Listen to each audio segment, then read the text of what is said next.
Salam dəyərli futbol sevərlər. Sizcə ölkə çempionu kim olacaq? Qarabağ, Sabah, yoxsa sizin başqa bir namizədiniz var? Şərhlər bölümündə fikirlərinizi yazın. Mütəxəssislər ikiyə ayrılır. Bəziləri Qarabağ komandasının çempion olacağını düşünür, bəziləri Sabah komandasının çempionu olacağını düşünür. Hər ikisinin maraqlı arqumentləri var.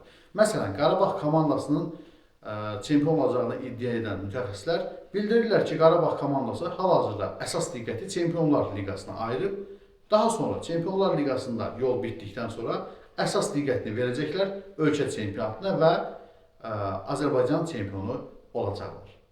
Sabah komandasının çempion olacağını iddia edən mütəxəssislərin də arqumentləri kifayət qədər ciddidir. Məsələn, onlar bildirirlər ki, baxın, qış fasiləsinə Sabah komandası lider kimi yollandı. Düzdür, bir xal öndə yollanıb, 37 xalı var, 36 xalı olan Qarabağ komandası ikinci pillədə qərarlaşıb.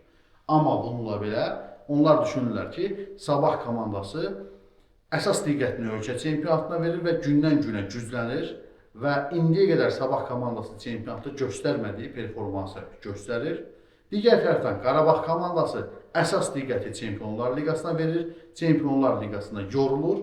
Digər tərəfdən Çempionlar Liqasındakı bəzi uğurlu çıxışlardan sonra futbolçulara gələn təkliflər futbolçuların başlarını gicəlləndirir və Qarabağın daxilində bir çaxnaşma var və bu futbolçular üçün artıq Azərbaycan çempionu olmaq o qədər də maraqlı deyil. Bütün bu əsaslarla onlar iddia edirlər ki, bu dəfə çempion Sabah komandası olacaq və uzun illər Azərbaycan çempionatında dominantlıq edən Qarabağ komandasının növbəti çempionluğunu əlindən alacaq Sabah komandası onların iddialarına görə. Siz nə düşünürsünüz? Ölkə çempionu kim olacaq? Qarabağ, Sabah, yoxsa başqa bir klub? Fikirlərinizi şərhlər bölümündə yazın gəlsin.